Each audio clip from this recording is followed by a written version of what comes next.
তিলোত্তমা বলতে কোনো এক সময় আমরা কলকাতার শহরকে চিনতাম।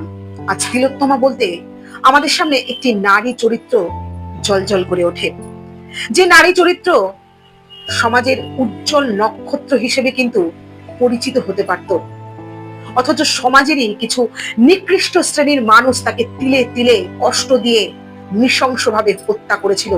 আজকের দিনে 1 বছর পূর্ণ হলো তিলোত্তমা হত্যা।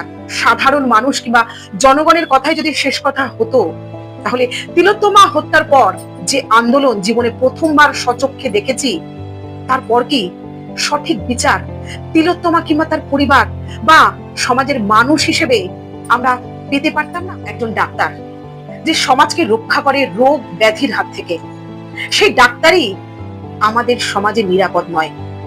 এরপর কিভাবে আমরা সাধারণ মানুষ নিজেদের নিরাপত্তা নিয়ে ভাববো?